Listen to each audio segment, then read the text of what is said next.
The Standing Man Story by u/steak lizard on r/no sleep part 1. The Woman at the Door chapter 1. The knock. I do not answer the door at 11 at night for people I do not know. I learned this the hard way when I was 23, living alone in my first apartment. When I opened the door at midnight for a man who said he needed to use my phone because his car had broken down on the street below, and who turned out not to need my phone in any straightforward sense. Nothing catastrophic happened, but enough happened that I made a rule for myself and kept it for a decade. The woman who knocked on my door at 11 on the Thursday night in February was the first exception I had made to that rule in 10 years. I made it because of how she sounded. The knock itself was ordinary. 3 times, not frantic, but with a firmness that communicated urgency without crossing into alarm. I was on the sofa with the television on low and the particular relaxed inattention of a person spending a quiet evening alone, and the knock cut through it without startling me. I looked at the door. The knock came again. 3 times. Same firmness. I got up. I went to the door and I looked through the peephole, which is the move of a person who has learned from experience.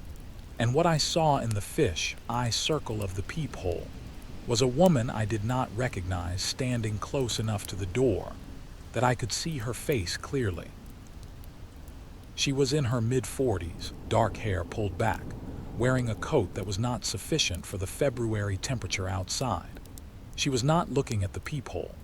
She was looking at a point slightly below it, her eyes downcast in the way of someone waiting rather than watching. She knocked a 3rd time, and then she said, quietly enough that I could barely make it out through the door, she said, "Please. I know this is a strange thing to ask. Please open the door." It was the please that did it, not the first one, which could have been the calculated opener of any stranger with any agenda. The second one. The second please had a quality to it that I have been trying to describe accurately ever since that night, and that the word desperate does not quite cover, because desperate implies a loss of control, and this was the opposite of that. It was the please of someone who is holding themselves together with enormous effort, and who is asking you to help them continue doing so. I opened the door. Chapter 2. What she said her name was Alina Marsh. She told me this before she told me anything else, offering the name with both hands the way you offer identification, a credential against the strangeness of what she was about to say. She said, "I am very sorry to knock on your door at this hour. My name is Alina Marsh. I live in the building across the alley. My husband is in your apartment." I looked at her. I said, "I do not think he is. I have been home all evening." She said, I know this sounds wrong. I am asking you to bear with me for a moment. His name is Daniel. He is 47. He has brown hair and he is wearing a gray shirt. He is standing very still. He has been standing very still for about 4 hours now, and he is somewhere in your apartment, and I am asking you to let me look." I kept looking at her. Her eyes were steady. There was no quality in them of someone who was confused or intoxicated or operating from a framework, entirely disconnected from shared reality. They were the eyes of a person who knew exactly how what she was saying sounded, and who was saying it anyway because it was true. I said, "How would my apartment have him in it? The door was locked." She said, I know it does not make sense. I am asking you to look. If he is not there, I will apologize and leave immediately, and you will never see me again." I am asking for 5 minutes. I stepped back from the doorway. I said, "Come in." She came in. I turned the lights on in every room as we moved through the apartment. The living room was empty. The kitchen was empty. The bathroom was empty. The spare room I used as a home office, which had the particular cluttered quality of a room that serves several purposes and does so imperfectly, was empty. The bedroom was last. I opened the bedroom door and turned on the light. He was standing in the corner beside the wardrobe. Chapter 3. The man in the corner, he was exactly as she had described. Brown hair, gray shirt, 47 or close to it, a face in the middle of middle age that was unremarkable in the way of faces that have never been remarkable, a face you would pass on the street and not retain. He was wearing gray trousers and dark shoes, the shoes of someone dressed for an ordinary day at work, and he was standing in the corner beside my wardrobe with his feet together, and his arms at his sides and his eyes open. He was not looking at us. He was not looking at anything. His eyes were open and oriented in the direction of the wall in front of him, which was approximately 14 inches from his face, and they were not focused on the wall. They were not focused on anything in the room or beyond it. They had the quality of eyes that are open and not registering, the quality of a camera that is on but not recording. He was not moving. I do not mean he was moving very little. I do not mean he was making the small involuntary movements that a standing human body makes, the constant subtle shift of weight, the micro adjustments of balance, the rise and fall of the chest with breathing. I mean he was not moving at all. He was as still as a piece of furniture, as still as the wardrobe he was standing beside, which was significantly more alarming than it sounds because a piece of furniture is still because it is inert, and this man was not inert.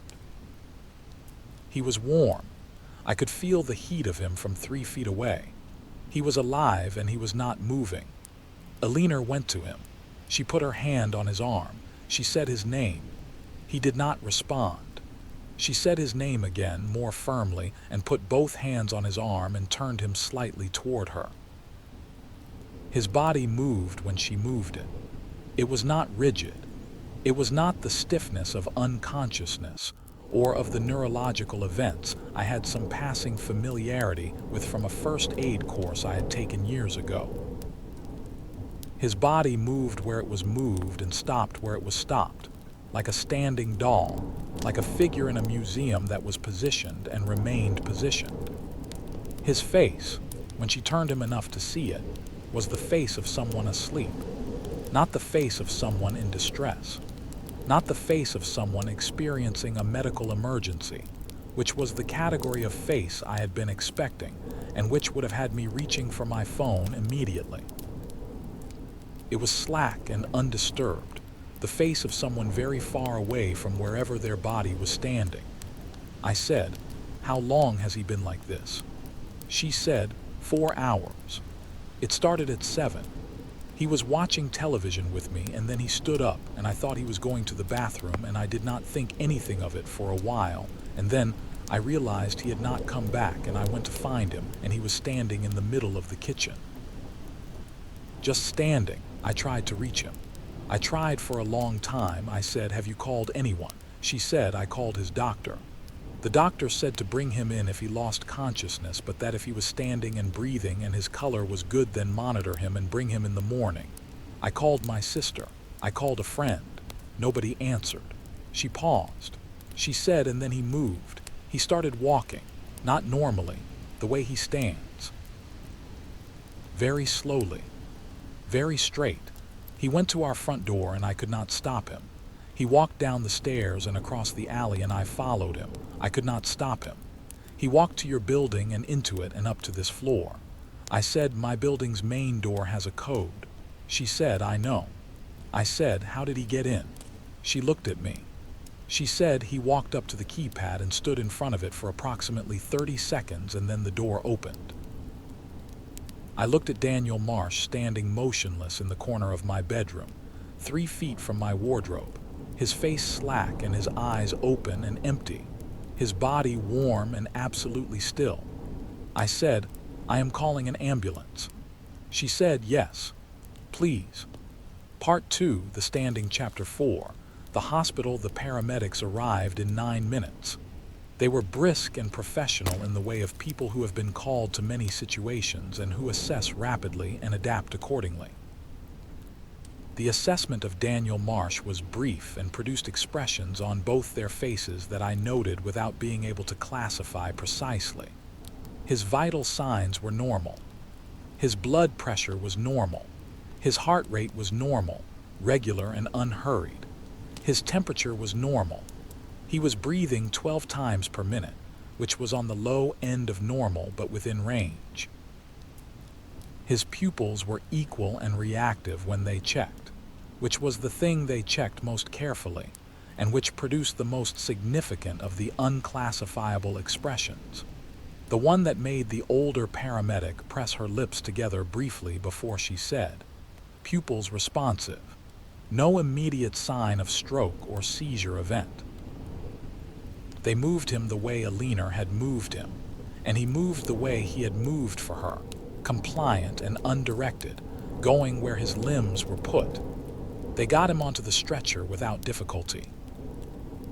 He lay on the stretcher with the same quality of stillness he had maintained standing, his body arranged into lying down by the paramedics and remaining arranged exactly as they had left it. Alina went in the ambulance. She looked back at me from the open doors as they loaded him in, and the look was complicated and tired and frightened and grateful all at once. The look of a person who has been frightened for 4 hours and who has now handed the frightening thing to someone else and is not sure whether that is better. I said, "Is there someone I can call for you?" She said, "I will call from the hospital. Thank you. I am very sorry about your evening." The ambulance left. I stood on the pavement for a moment in the February cold and watched it go. Then I went back up to my apartment. The corner of my bedroom where Daniel Marsh had been standing was empty. I stood in the doorway and looked at the corner for a while. The wardrobe beside it was the wardrobe it had always been. The floor beside it was the floor it had always been. There was nothing in that corner that had not always been in it. But the corner felt different. I cannot describe this more precisely than to say that it had the quality of a space that had been occupied and recently vacated, the particular density that a recently vacated space has, and the feeling of it was not the feeling of a person who has left a room, but of something that was not entirely finished with the space it had been in. I went to bed. I did not sleep in the corner of the bedroom. I slept as far from it as I could get, which meant being pressed against the wall on the far side, and I lay in the dark and looked at the empty corner, and eventually I slept. Chapter 5. Alina's return. She knocked on my door the following morning at 9. She had my card, which I had given her the night before because it had my number on it, and I had said to call if there was anything she needed. She was wearing different clothes than the night before, which meant she had been home, which meant she had left the hospital at some point in the night. I let her in. I made coffee. We sat at the kitchen table. She told me what the hospital had found, which was very little. The doctors used the phrase unexplained unresponsive episode, which was the medical vocabulary for a situation in which a person's body is functioning normally by every available measure, and the person is nonetheless entirely absent from it. They had scanned his brain and found nothing anomalous. They had run comprehensive blood work and found nothing anomalous. They had monitored his heart for 4 hours and found nothing anomalous. At 2 in the morning, Daniel Marsh had simply returned. He had turned his head. He had looked at Alina beside the bed. He had said her name. She said he had no memory of any of it. Not of standing in the kitchen, not of walking to your building, not of the corner of your bedroom, nothing between sitting on the sofa at 7 in the evening and lying in the hospital bed at 2 in the morning. 7 hours, completely gone. I said, "What did the doctors say about the cause?" She said, "They said it could be a type of seizure activity that does not produce the usual motor symptoms. They said it could be a dissociative episode related to stress or a neurological event they had not yet identified. They said they wanted him to come back for further testing and that he should not drive until they understood what had happened." She wrapped both hands around her coffee cup. She said, "He has done this before." I looked at her. She said, "3 times in the past year." The first time I was asleep and I woke up and he was standing at the foot of the bed, just standing there in the dark. And when I turned on the light, he was looking at the wall behind me with that expression. I shook him. He did not respond. I shook him harder and eventually he came back. He said he had been having a dream about standing somewhere very large and very dark, and that the dream had felt more real than the room he woke up in. She paused. She said, "The second time he was in the backyard.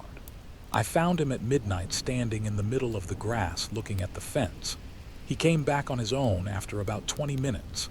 The third time was in December. He was in the garage for 6 hours. I sat with him on the garage floor for 6 hours until he came back.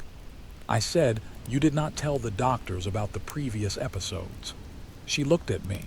She said, 'I did. They said it was consistent with a dissociative disorder.' She said it the way you say something when what you mean is that the explanation was given to you and you accepted it because you had no alternative to offer but that you did not believe it. I said, 'But you do not think that is what it is.' She looked at her coffee. She said the first time he came back, he told me about the dream. The place that was large and dark. He said it had a sound to it. He described the sound. I cannot reproduce it. He used words like deep and slow and old, and he said it was not frightening from inside it, which was the part that frightened me. She looked up. She said, he said from inside the sound there was nothing to be afraid of. He said from inside it, everything outside it was the thing that looked small. I sat with this. She said he also said he could see things from inside it that he could not normally see. Things in the room around him that were not visible in the ordinary way of things being visible. He called them layers. He said the room had layers that you could only see from far enough inside the sound. She stopped. She said he said one of the layers was people. He said he could see people who were not in the room, not ghosts. He was clear about that. Not things that looked like dead people or frightening things. Just people who were standing the way he was standing. Very still, in corners and in doorways and at the edges of rooms. He said there were a great many of them and that they were standing everywhere. In every room, in every building, in every space he could see from the corner of the kitchen or the middle of the backyard or the floor of the garage. She set her coffee down. She said, and he said that they could see him too. Chapter 6. What I started noticing, I should tell you what I do for work because it is relevant. I am a photographer, not the kind that photographs weddings or portraits or commercial products, though I have done all of these things for money when the money was necessary. The kind I am when I am doing the work I consider my work is the kind that photographs public spaces.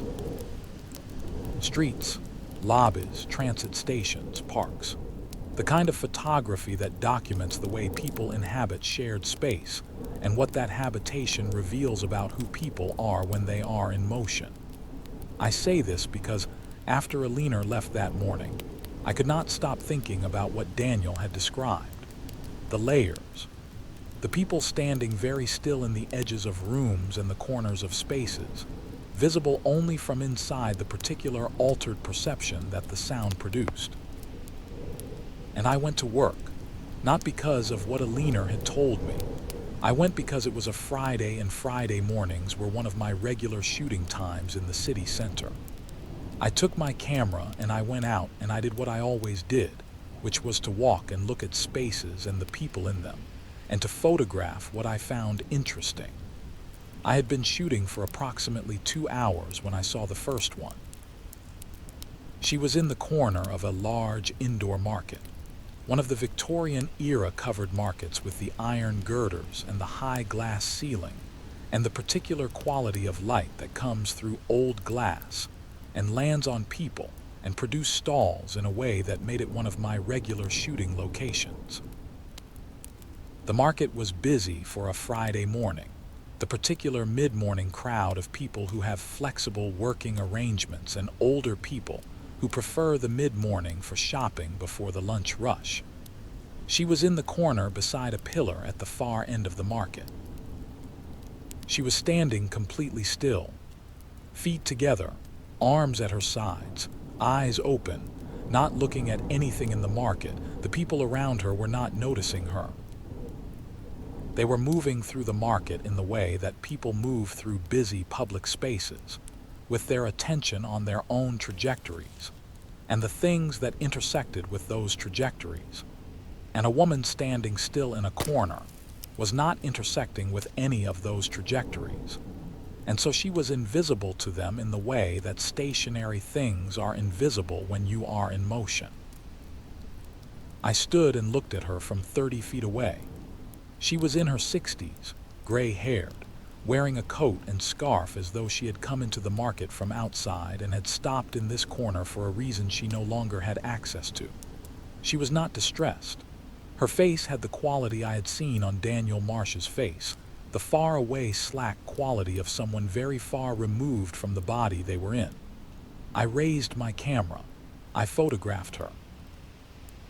I put the camera down and looked at the image on the small screen. The image showed the corner and the pillar and the people passing in the foreground and the woman in the coat and scarf standing exactly where she had been standing. I looked up. She was gone, not walked away. I would have seen her walk away. Gone in the interval between looking at the camera screen and looking up, which was approximately 2 seconds. I walked to the corner. The corner was an ordinary market corner, a pillar and the wall behind it and the floor beneath it, and no indication that anyone had been standing there. I walked back out to the street. I found 2 more that afternoon. Part 3, The Layers, Chapter 7, the photographs. I spent the following week photographing them. This is the part of this account that I have the most difficulty presenting in a way that communicates what the experience was like rather than what the bare facts of it were. Because the bare facts of it are these. I walked through the city, and I looked at corners and doorways and the edges of rooms, and I found them, and I photographed them. The bare facts do not communicate the texture of the week. The way the city changed as the week progressed, not the city itself, which was the city it had always been, but my experience of it. The way every public space I entered now had a dimension I had not previously perceived, a layer beneath or alongside the ordinary layer of people in motion, a layer of the still. They were everywhere, not in every room, not in every corner, but in enough rooms and enough corners that once I had seen the first one in the market, I could not walk through a public space without scanning the edges. And what I found when I scanned the edges was that they were present more often than not. In the lobby of my building. In the coffee shop I went to every morning. In the park 2 streets over, always in the shadows of the trees rather than in the open. In the library. In the post office. In the supermarket. Men and women of various ages, various states of dress, various visible conditions of general life.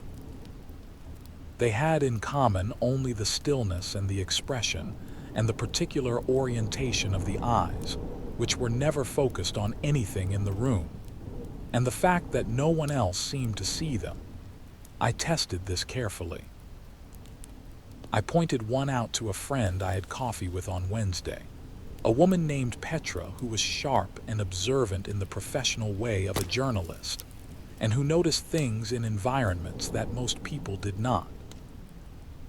There was a man standing in the corner of the coffee shop near the window, standing in the same way they all stood, feet together, arms at sides, eyes open and elsewhere.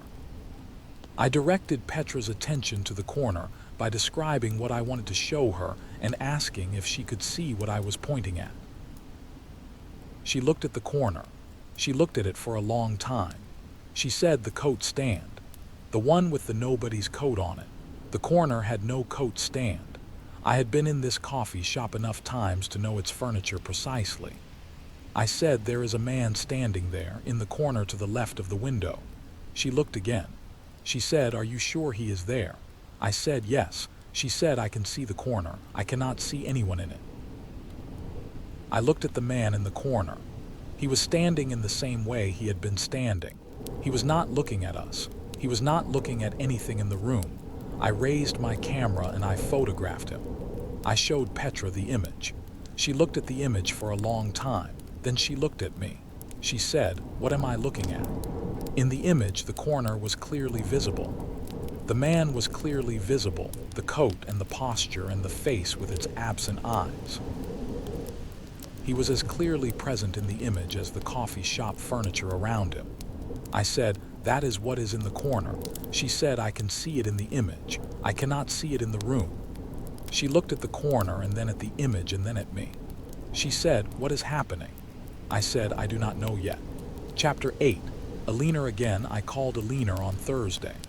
She answered on the second ring with the tone of someone who has been waiting for calls. I told her what I had been finding.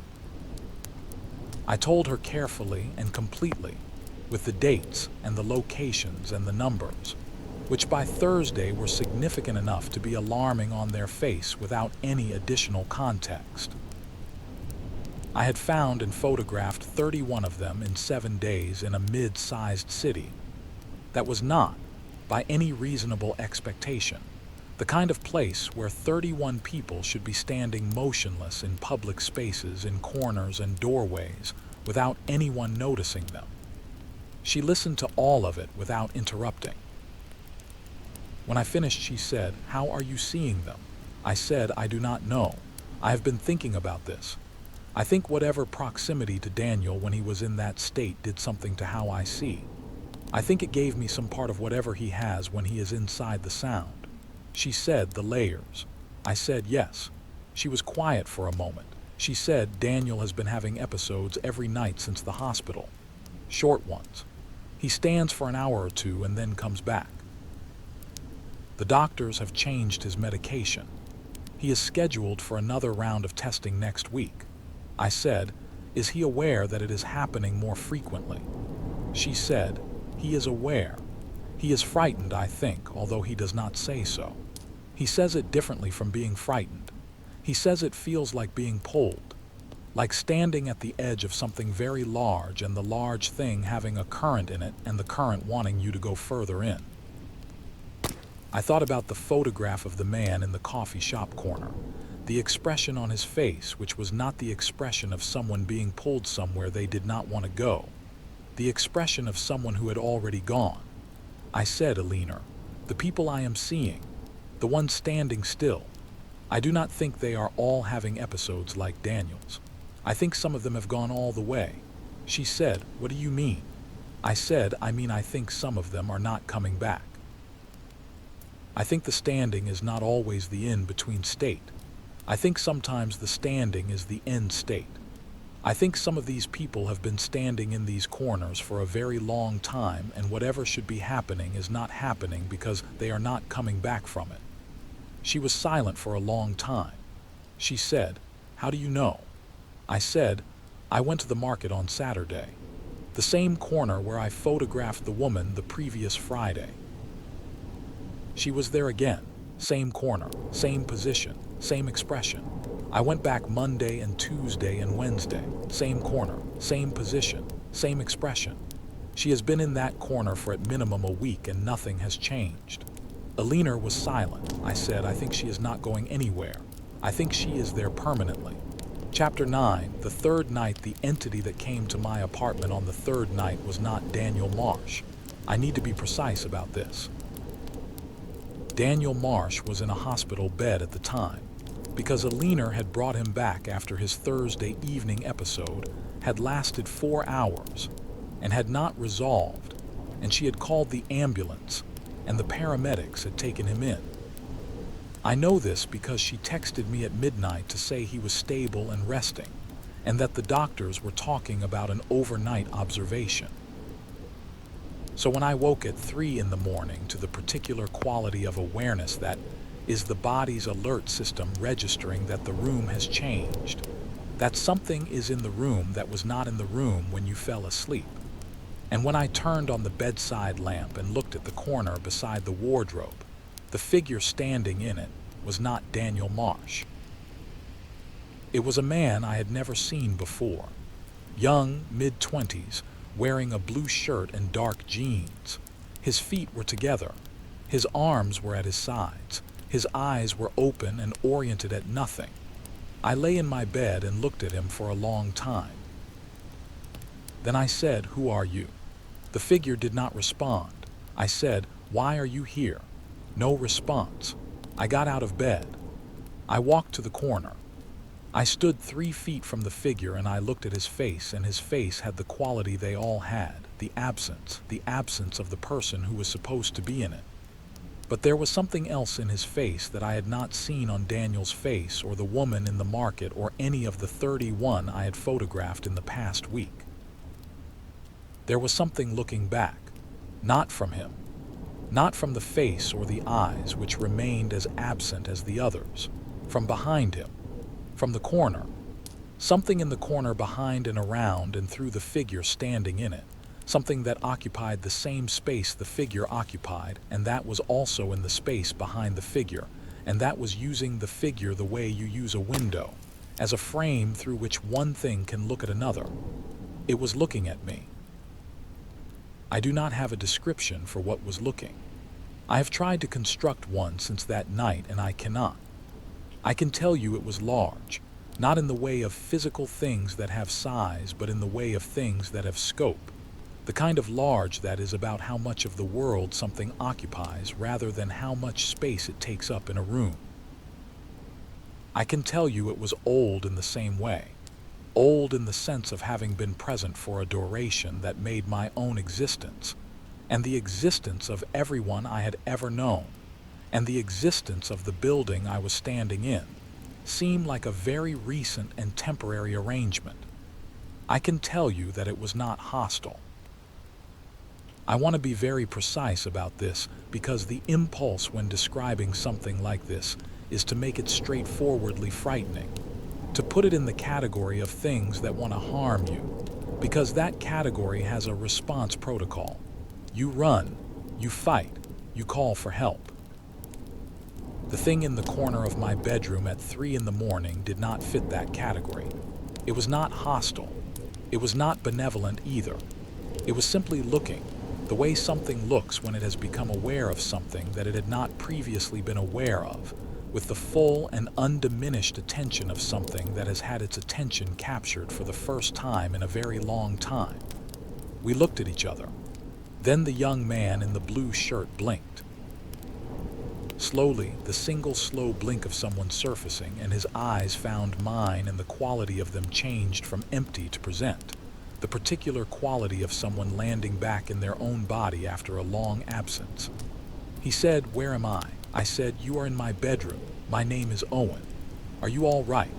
He looked around the room. He looked down at himself.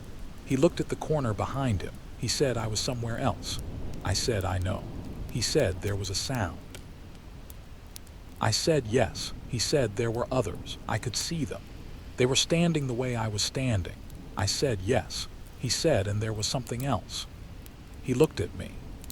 His eyes were fully present now, the landing complete, but there was something in them that had not been in them before the landing, a residue of wherever he had been, the way you carry the light of a room with you into the dark when you close the door behind you. He said, "Something else was there. In the place with the sound, something that was not like us." I said, "Yes." He said, "It saw me." I said, "Yes." He looked at the corner. The corner was a corner. The wardrobe was a wardrobe. Nothing was in the space that I could see, and I was looking with the eyes I had been looking with for a week, the eyes that saw the layers, and the space was empty. He said it was not frightened of me seeing it. I said, "No, I do not think it was." He said, "What is it?" I said, "I do not know." Part 4, The Sound, Chapter 10. His name was Callum. His name was Callum, and he was 24, and he lived in a flat 8 blocks from mine. And he had no idea how he had gotten to my building or my bedroom, or what had happened in the hours between 11 in the evening, when he had been watching something on his laptop in his kitchen, and 3 in the morning, when he had found himself in my corner. He had a mug of tea at my kitchen table while I called Alina and told her what had happened. She was at the hospital, and she put me on speaker, and Daniel, who was apparently awake and being monitored, listened to the account from the hospital bed. Daniel said he saw it. I said yes. Daniel said, I have seen it 3 times now, each time I go in further. The first time I only heard the sound. The second time I could feel it. The third time I saw it. He paused. He said the fourth time it looked back. I said the young man who was in my corner tonight. He says the same thing happened to him. He went in and the thing was there and it looked at him. Daniel said, how many times has it happened to him? I looked at Callum across the kitchen table. I repeated the question. Callum said, the first time I was 16. I was in my parents' house. I was standing in the hallway for 2 hours. My parents thought I had fainted, except my eyes were open. The doctor said it was a vasovagal episode. I believed him for a while. He looked at his hands. He said it has happened every year since, more frequently in the past 2 years. Last year it was 11 times. This year already 4 before tonight. I repeated this to Daniel. Daniel said, tell him it gets clearer. Every time the sound is clearer. Every time what you can see in there is clearer. Tell him that the thing in the sound has been there for a very long time and it is very patient. I told Callum. Callum looked at me with the eyes that had the residue in them. He said, I know. He said, I could feel how long it has been there. When it looked at me, I could feel the length of it, the age of it. It has been in the sound for longer than anything I have a reference for. It has been there since before the city, since before anyone was here to walk in the city. He looked at the window. He said, and it has only recently started seeing us. We have always been able to go into the sound, some of us anyway. Some people are pulled toward it and some people never feel it at all. But the seeing went one way. We could see it. It could not see us. He said, until recently. I said, what changed? He said, I think the number changed. There are more of us going in. More people standing in corners and coming back with the residue of it in our eyes. And I think when the number reached a certain point, it was enough to see by. Like how you cannot see in the dark until enough light accumulates. He looked at me. He said, we were the light. All the people going into the sound over all the years, we were accumulating in there. And when enough of us had accumulated, it had enough to see by. And it looked up. He said, and now it can see us. Chapter 11, the corner woman. I went back to the market on Friday. I went in the morning when the market was busy, and I went to the corner where the gray-haired woman had been standing every day for a week. She was there. Same position, same expression, same absence. I stood in front of her. I was close enough that I could see the fine detail of her face, the specific lines around her eyes, and the particular color of her gray hair. I said, can you hear me? No response. I said, I want to help you come back. I do not know how to help you come back. But I want you to know that I can see you, and I know you are here, and I am going to find out how to help you. The market moved around us. People passed within feet of where I was standing talking to a woman no one else could see. And no one looked twice at me because I appeared to be a person standing in a corner looking at a wall, which was at most mildly eccentric in a busy market on a Friday morning. Then the woman blinked. One slow blink, the same blink that Callum had done in my bedroom, the blink of someone rising. Her eyes found mine. She said nothing. She looked at me for a moment with eyes that had the same residue in them that Callum's had, the residue of where she had been and what she had seen. And then she looked away from me, looked at the market around her, at the people and the produce stalls and the high glass ceiling and the particular quality of light through old glass, and her face moved. It was not quite a smile. It was the expression of someone who has returned from somewhere very large and very dark, and who is looking at the ordinary world with the particular attention you give something you have not seen in a very long time, and that is beautiful in its ordinariness. She looked at me again. She said, "How long?" I said, "A week that I know of." She took a breath. A real breath, the kind with depth in it, the kind of breath a person takes when they have been breathing shallowly for a long time and have suddenly remembered how. She said, "Thank you." She walked away into the market. I watched her go, her coat and her gray hair moving between the stalls, and she walked in the slightly tentative way of someone relearning how their legs work. And no one in the market noticed her, and she disappeared around the far end of a stall and was gone. I stood in the corner for a moment. I said, to the corner and the pillar and whatever was in the space between and behind these things, "I see you. I know you are there. I know you can see us now." Nothing in the corner changed that I could perceive. I said, "I do not know what you want. I do not know if want is even the right word for what you have in relation to us. But the people who go into the sound and do not come back, I am going to keep bringing them back. That is what I am telling you." I left the market. Chapter 12. What Daniel told me before they discharged him. A leaner called on Friday afternoon to say that the doctors were discharging Daniel with a new medication regimen and a referral to a neurological specialist and instructions to present to the emergency department if he had another episode lasting more than 2 hours.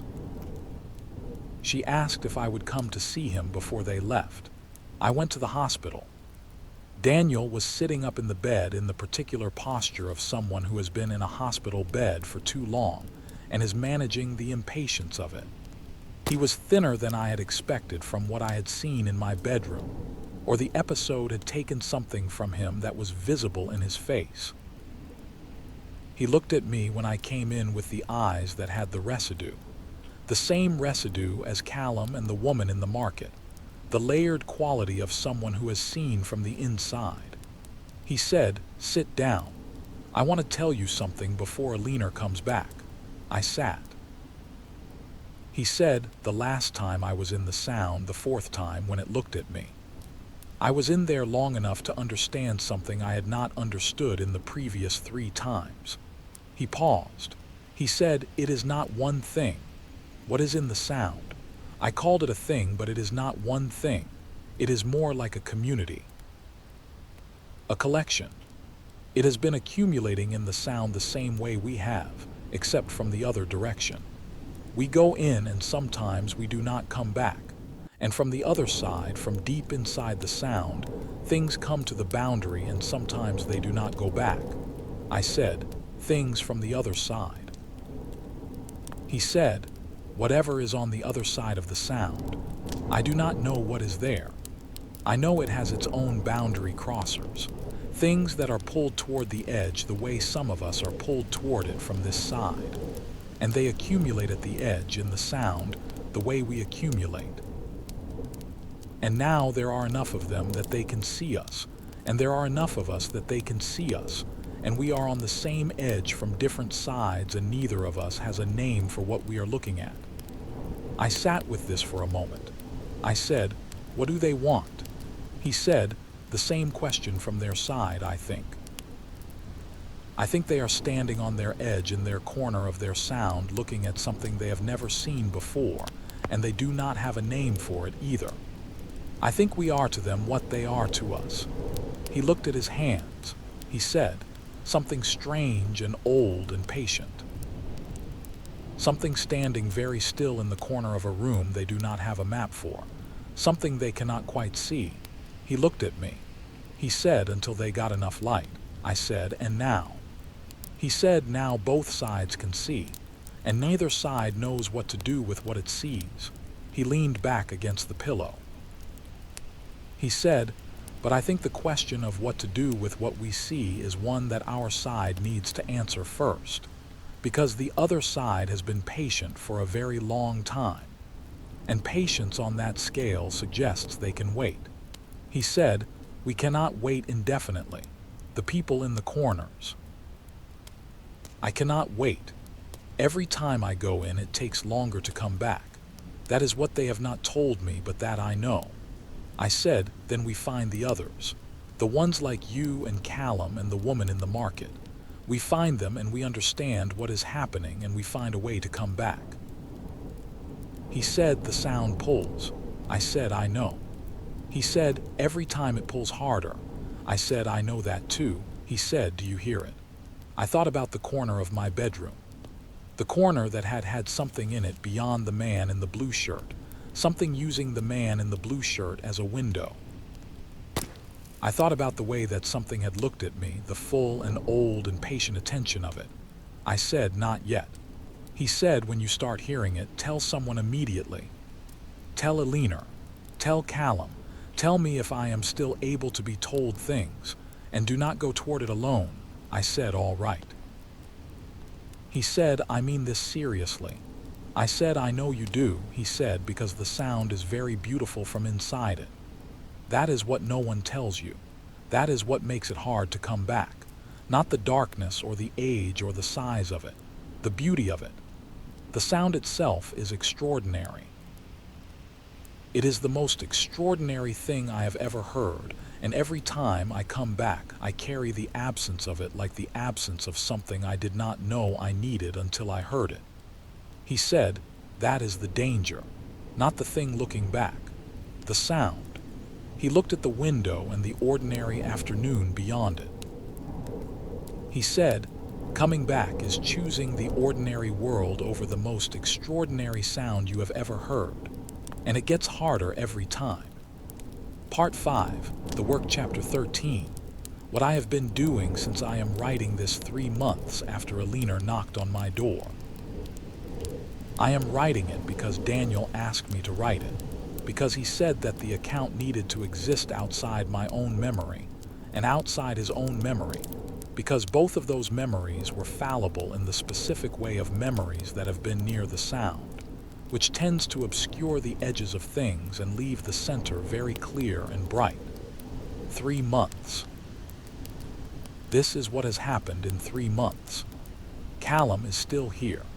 He has not gone back into the sound since the night in my bedroom, which he attributes partly to the medication his new doctor has prescribed and partly to a discipline of attention that he practices every day, a set of habits designed to keep him anchored in the ordinary sensory world rather than at the edge of the extraordinary one. He monitors himself the way you monitor a body that has a tendency towards something, with respect and without illusion. Daniel has had 2 more episodes since his discharge. Both lasted less than 2 hours. Both times he came back on his own. He describes the coming back as easier than it has ever been, which he attributes to Alina and to the awareness that other people can see him and are waiting. Being seen, he says, is an anchor. The knowledge that someone on this side has their eyes on you while you are in the sound is a rope in the dark. I have found 47 people standing still in corners and doorways and the edges of public spaces in this city in 3 months. 47 people invisible to the ordinary world, standing in the particular stillness of someone who has gone far enough into the sound that coming back on their own is no longer a straightforward matter. Of the 47, I have brought 39 back. The method, if it can be called a method, is the one I discovered accidentally with the woman in the market. Standing close to them, speaking to them, not calling them back, not commanding them back, not pulling them, telling them they are seen, telling them that this side is here and that there are people on this side who are waiting and that coming back is possible. It does not always work. 8 of the 47 did not respond. Of those 8, 3 are still in their corners when I check on them, unchanged, their episodes having lasted long enough that I do not know if the inside of the sound is still a visiting place for them, or whether it has become a permanent one. The other 5 disappeared from their corners between one visit and the next, and I do not know whether they came back to their own lives by some means I was not present for, or whether they have been gone from this side in some more permanent way. I do not know which of those possibilities is worse. Chapter 14. The Sound I Hear It Now. It started 3 weeks ago, which is why I am writing this tonight rather than waiting for some more organized moment. I hear it at the edges of sleep, that specific state between waking and dreaming where the ordinary filters are not fully operational and what comes through is what is usually kept out. It is exactly as Daniel described it. Low and slow and old and extraordinary. The most extraordinary sound I have ever heard, which is saying something given that I have spent my adult life in public spaces, listening to the particular music of the world in motion. It makes that music sound like what it is, which is the sound of very small temporary things moving through a very small temporary time. I have told Callum, I have told Alina, I have told Daniel, who listened and then said, "Good. Now you know what we are up against." I have arranged a system with Callum. He comes to my flat twice a week to check that I am not standing in a corner. If I am not home and do not respond to calls or messages within 2 hours, he has a key. He knows what to do. I am not going toward it. I am not going to pretend this is simple or that the not going is without cost. The sound is beautiful. Every night, it is slightly louder than the night before, and every night the beauty of it is slightly larger. I understand now, completely and without any remaining abstraction, what Daniel meant when he said that coming back is choosing the ordinary world over the most extraordinary thing you have ever heard. I am choosing the ordinary world, every night. I am choosing it consciously and deliberately, which is not the same as choosing it easily. I am choosing it because of the 39 people I have brought back from their corners, each of whom is in the ordinary world right now, doing the ordinary things of their ordinary lives, people who might otherwise have stood in their corners indefinitely. I am choosing it because of Daniel, whose episodes are getting shorter and who is still here and still fighting the pull of it with everything he has. I am choosing it because of Callum, who found my bedroom at 3 in the morning and who is 24 and who has a life ahead of him that is worth more than whatever the sound is offering. I am choosing it because of Alina, who knocked on my door at 11 on a February night and trusted a stranger with the most frightening thing in her life, and thereby changed mine completely, and who deserves a world in which the work she does not know is being done by people who have decided that the cost of doing it is worth the cost. But I am going to be honest with you. The sound is getting louder. And louder means closer. And closer means that the decision I am describing as conscious and deliberate will eventually need to be made in conditions where conscious and deliberate are harder to sustain. I am writing this so that you know. So that if something happens to my ability to write this, if the account stops here and there is no more of it, you know what happened and you know that I knew what was coming and I tried to choose correctly. Chapter 15. The eyes. The last thing I want to record is about the eyes. Every person I have brought back from the corners has it. The residue. The layered quality in the eyes of someone who has seen from the inside. I have it too now, increasingly, as the sound gets louder and my proximity to its edge increases. Callum has it. Daniel has it most strongly of all of us, having gone in the furthest the most times. It is not the residue, a frightening thing to look at in another person. I want to be clear about this, because I want whoever reads this to understand that the people who carry it are not damaged or dangerous or wrong. They are people who have been near something vast and have come back carrying a fragment of its scale in the specific calibration of their vision. They see the layers. They see the still people in the corners of rooms. They can find them the way I found them, by scanning the edges of public spaces, by attending to the places where the ordinary world and the extraordinary one sit closest to each other. They can do what I do. There are not enough of us.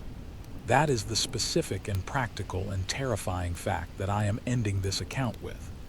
There are 47 people I know of in this city, alone, who have been pulled so far into the sound that they are standing in corners, visible only to the people who can see the layers. 8 of them have not come back to someone who knew how to help them, and have been there long enough that I am frightened for them. And there are more in other cities and in the towns between them, and in the rural spaces where there are no public markets or coffee shops or lobbies, just fields and roads and the deep, indifferent dark. And the standing people in those spaces have no one scanning the edges for them. If you can see them, come find us. Callum is working on a way to be found, a thing you can search for that will lead you to the people who know what the sound is and how to fight the pull of it and how to bring people back. If you cannot see them, learn to look. Not the way I am telling you to look, not the active searching I do now.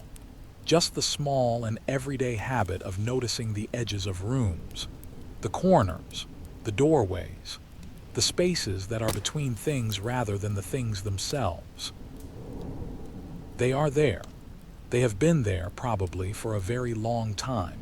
And the thing on the other side of the sound that can finally see us is looking right back. Look with your special eyes.